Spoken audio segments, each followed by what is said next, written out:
Alors, avant que tu nous présentes des cas concrets que tu as pu dérouler avec des clients, on va faire un petit jeu. On va jouer à vrai ou faux. Alors, l'enrichissement de la donnée et la third-party data, ce sont exactement les mêmes choses. Vrai ou faux? Alors, la réponse est fausse. En fait, l'enrichissement de données, c'est un concept bien plus large que la third-party data. Et ça implique en fait 3 choses concomitantes qui doivent être intégrées en même temps dans le cadre d'une stratégie de gestion de données. La première chose, c'est tout ce qui concerne en fait l'audit, le monitoring, la fiabilisation, la correction, la validation, la normalisation de ces données contacts au travers d'outils de data management. La deuxième chose, c'est tout ce qui tourne autour de la first party data, c'est-à-dire tout ce qui concerne la collecte et l'unification de la first party data, c'est-à-dire la donnée qui est propriétaire de l'entreprise et qui sont issues directement de son système d'information, donc ERP, CRM, les actifs digitaux, etc.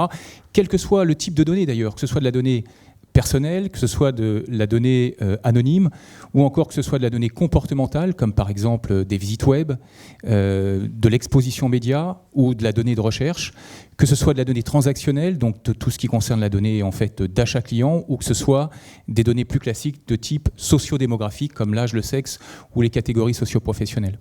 Et la troisième type, en fait, le troisième maillon de l'ensemble de cette chaîne, c'est effectivement la third-party data, la fameuse third-party data, c'est-à-dire globalement toutes les données qui sont collectées, calculées et la plupart du temps d'ailleurs modélisées par des data providers ou encore des data exchange et qui vont être mises à disposition, revendues à des annonceurs, soit dans le cadre de l'exécution de campagnes marketing cross-canal, soit dans le cadre de l'achat d'inventaires publicitaires en mode programmatique ou en mode RTB par exemple.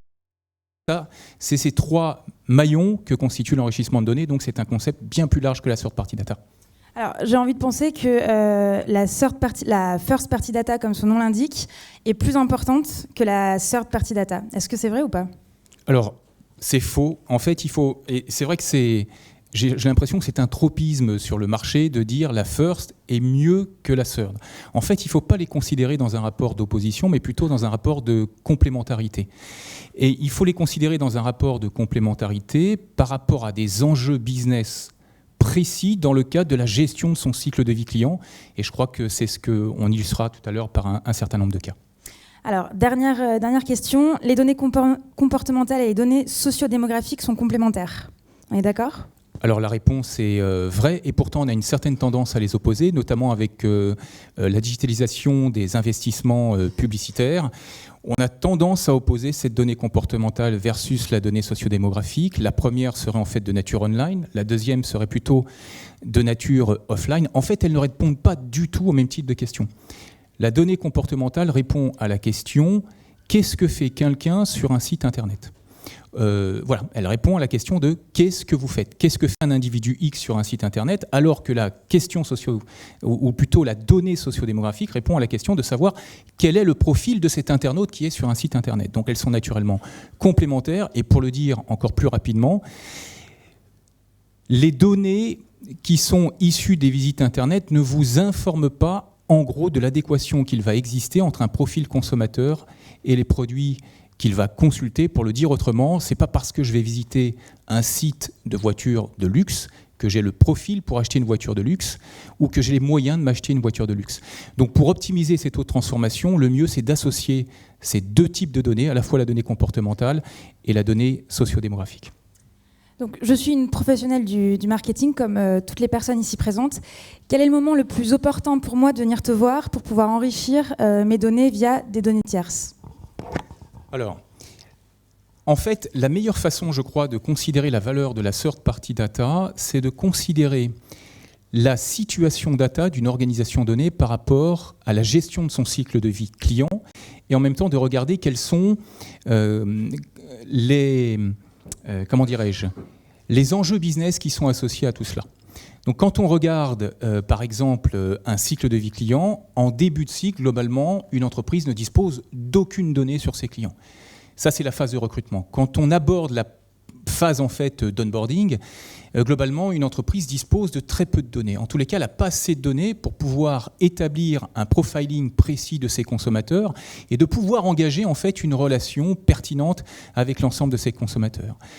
Quand on arrive dans la troisième phase, c'est-à-dire en gros dans la phase de fidélisation et de développement, en fait, une entreprise, elle est supposée posséder un capital data relativement robuste pour pouvoir engager des opérations d'upselling, de cross-selling, voire même de mettre en place des modèles prédictifs pour pouvoir prédire un certain nombre de comportements. Et enfin, quand on regarde la fin du cycle de la donnée, la fin de cycle de vie, globalement, vous êtes supposé ne plus avoir beaucoup de données pour une simple et bonne raison, c'est que le niveau d'interaction qu'il existe entre la marque et ses consommateurs s'est amenuisé du fait du manque d'interaction et que de ce fait, vous n'avez plus de données. Donc il y a 4 questions que vous devez vous poser en fait par rapport à ce cycle, par rapport à l'ensemble de ce cycle. La première question, c'est comment je peux en fait accélérer le cycle d'acquisition de nouveaux clients dans un contexte de pénurie de données et en fait transformer un client ou plutôt un prospect en nouveau client. La deuxième grande question que vous pouvez vous poser, c'est une fois que j'ai transformé en fait ce nouveau client ou ce prospect en nouveau client, eh bien comment je peux activer de la third party data pour engager une relation long terme avec ce client et en fait transformer ce client d'un client nouveau à un client actif. La troisième question concerne la suivante, c'est comment je peux optimiser mes flux de revenus sur un client donné en exploitant davantage la quantité de données que je suis supposé posséder sur mes clients à ce moment-là de la relation. Et la quatrième question essentielle en fin de cycle, c'est comment je peux utiliser la third party data ? Eh bien, tout simplement, soit pour anticiper des risques de churn, ou encore pour transformer des clients inactifs en clients actifs. Voilà, je pense que c'est les 4 questions qu'un marketeur se pose au quotidien pour optimiser son marketing opérationnel. Ok, donc en gros, dans tout le funnel, du début à la fin, je peux enrichir mes données et la structuration de mes données. Oui. Ok, on a parlé d'une partie très théorique, j'espère que c'est assez clair pour tout le monde, en tout cas pour moi ça l'est. Maintenant on va passer à des business cases. Alors, le premier cas, l'opticien Atoll. Son objectif, recruter de nouveaux clients. Alors là justement, comment est-ce que la third party data peut venir étendre le reach et recruter de nouveaux clients ? Alors si on donne juste quelques éléments de contexte, en général quand une entreprise souhaite recruter de nouveaux prospects, elle dispose de listes prospects soit relativement limitées, soit des listes de prospects qui ne sont pas qualifiés. Mais surtout, elle possède des listes prospects qui n'entretiennent aucune relation, aucune connexion avec la base de données de ses bons clients. Et donc, pour le dire très clairement, tout ce que vous pouvez apprendre sur vos clients grâce à de la third party data, ce qui implique au préalable d'établir un profiling de l'ensemble de votre base de données qui consiste ni plus ni moins qu'à croiser vos données transactionnelles avec des indicateurs de type socio-démographique, par exemple, tout ce que vous permet la third party data sur la compréhension de vos clients peut vous servir à accélérer le cycle de recrutement de nouveaux prospects, et c'est ce qu'a parfaitement compris un client comme Atoll. En fait, Atoll avait une problématique relativement précise et assez claire. Atoll est un brick and mortar. Ce qu'il voulait, c'est tout simplement recruter de nouveaux clients en drainant du flux qualifié vers leurs différents points de vente. Et on a procédé en fait en trois étapes clés. La première, on a enrichi et qualifié leur base de données en enrichissant cette base de données de third party data dans le but en fait de faire émerger des segments cibles et des messages appropriés par rapport à ces segments cibles. La deuxième chose que l'on a fait, c'est qu'on a construit en fait l'ensemble des zones de chalandise des 800 points de vente grâce à 3 types d'indicateurs, 3 types de données qui sont très importantes. La première, c'est naturellement tout ce qui concerne en fait la donnée socio-démographique, mais cette fois-ci géolocalisée par rapport aux segments cibles qu'on a fait émerger pendant la phase d'étude. Deuxième type de données, c'est tout ce qui concerne en fait les données d'accès aux points de vente, donc toutes les données d'infrastructures routières qui sont déterminantes pour déterminer en gros le potentiel de vente qu'on a sur un point de vente. Et troisième type de données, c'est tout ce qui concerne en fait la donnée de recensement des points de vente qui sont concurrents aux points de vente Atoll.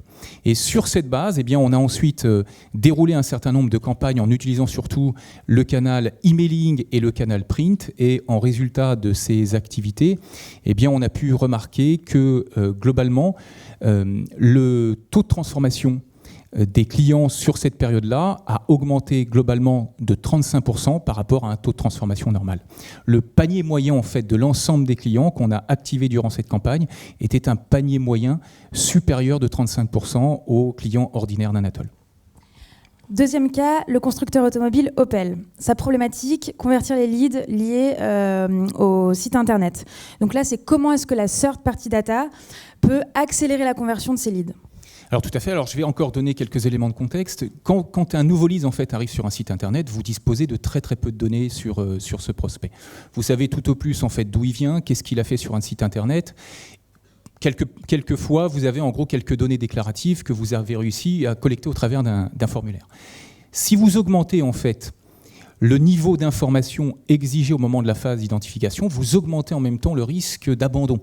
Et si vous réussissez à collecter les cookies qui sont en gros relatifs à son parcours sur votre site internet, en fait, vous ne pouvez pas en faire grand-chose, tout simplement parce que ces cookies ne sont pas connectés au bon profil que vous détenez dans votre base CRM. Et donc là aussi, eh bien, la third party data peut servir de langage commun ou de pont entre les informations que vous détenez sur vos bons clients et les prospects que vous souhaitez recruter. Et c'est exactement sur cette base qu'on a construit avec notamment notre partenaire iProspect une solution en fait de traitement de leads sur une problématique assez claire pour le constructeur Opel. Il s'agissait tout simplement en gros de pouvoir optimiser et qualifier des leads qui venaient sur le site Opel en ce qui concerne en fait des demandes d'essai. Et là aussi, on a procédé en 3 temps.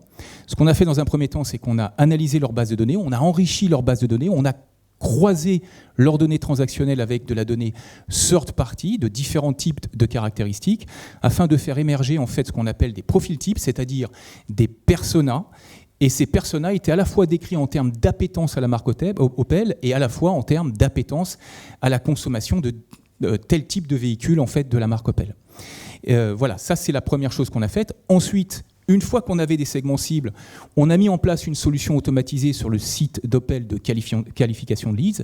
Et ces leads ensuite sont transmis, traités par un call center en priorisant naturellement les segments cibles qui ont été mis en valeur durant la phase d'étude, ce qui a nécessité effectivement pour le plateau d'appel de mettre en place en même temps des scripts d'appel et des messages qui soient en conjonction avec les caractéristiques sociodémographiques, attitudinales ou psychographiques, et bien des profils types qu'on avait fait émerger durant la phase d'étude. Malheureusement, je n'ai pas de ROI à partager, mais je suis certain que dans un prochain update, on aura l'occasion de parler plus en détail de ce cas, et j'espère que je pourrai le faire avec mon partenaire iProspect, voire avec Opel. Ok, donc là, on a vu comment est-ce que la third party data peut convertir et recruter de nouveaux clients. Troisième cas, l'assureur Allianz. Son objectif, c'était augmenter la lifetime value avec ses clients. Comment est-ce que vous les avez accompagnés ? Alors là, on est dans un cas en fait où, globalement, quand vous êtes en phase de développement, de fidélisation, vous êtes supposé disposer d'un certain nombre de données relativement conséquentes. De la donnée transactionnelle, de la donnée comportementale, voire même dans le cas d'un assureur, de la donnée socio-démographique.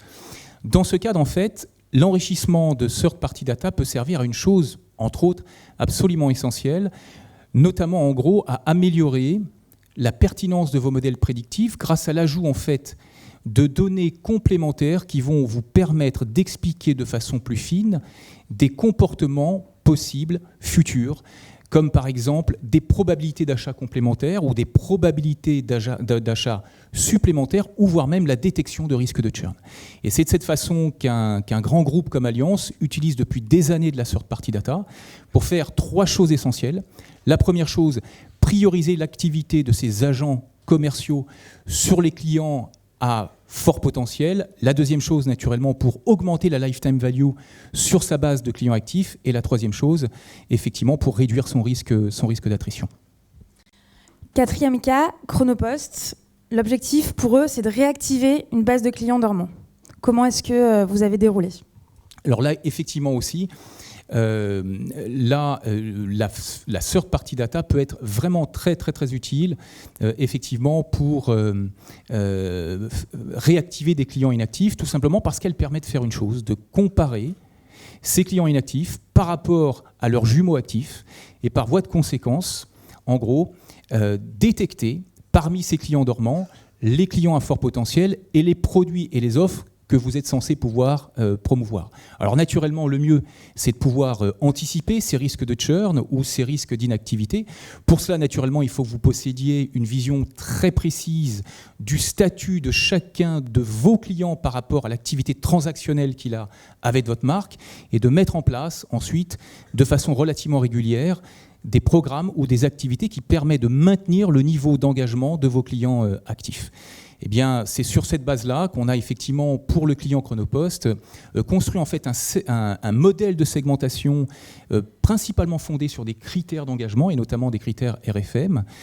On a construit ensuite 2 scores prédictifs, un score qui permettait d'évaluer pour chacun des segments le potentiel de développement et un score permettant d'anticiper des risques de churn. Et résultat, eh bien, globalement, suite aux opérations qu'on fait ensuite, on déroule des programmes de type relationnel principalement fondés sur le canal email. En résultat, eh bien, Chronopost multiplie en gros par 2 ou par 3 ses KPI email de type taux de clic, taux d'ouverture, augmente de façon significative sa lifetime value et puis arrive à anticiper ses risques de churn et à conserver sa base de données client. Alors là, tu nous as parlé de l'utilisation de la third party data dans un environnement CRM.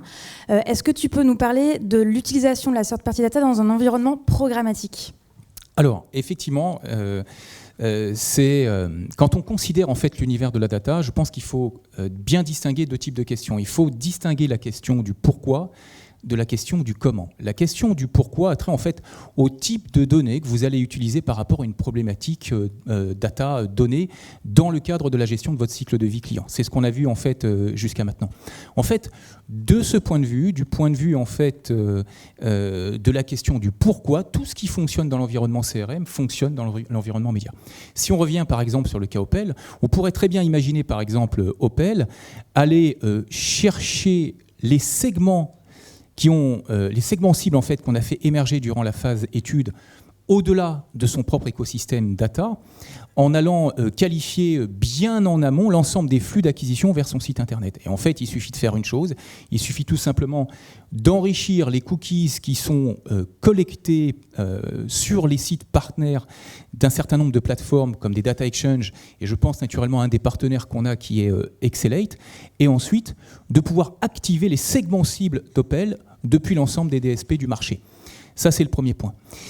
Pour conclure là-dessus, c'est qu'en fait, la plupart des annonceurs et des éditeurs de logiciels achoppent aujourd'hui sur une question clé, c'est plutôt la question du comment. Et la question du comment qui taraude aujourd'hui les annonceurs et les éditeurs de logiciels, c'est plus que tout ce qui concerne globalement l'unification de l'ensemble des flux de données, que ce soit des flux de données médias, que ce soit des flux de données CRM, de la donnée anonyme, de la donnée personnelle, de la donnée offline, de la donnée online, derrière en fait des identifiants uniques afin de construire pratiquement en temps réel le profil numérique d'un consommateur donné et pouvoir en gros promettre à ce consommateur une expérience client complètement cohérente, et ce, quels que soient les canaux d'interaction que ce consommateur utilise pour communiquer avec sa marque préférée. Et ça, naturellement, ce n'est pas une question seulement technologique, mais c'est une question juridique, j'aurais tendance à dire éthique, voire même pour les plus philosophes d'entre vous, pourquoi pas métaphysique. Mais j'en termine là. Merci beaucoup, Franck, pour le partage de ces business cases.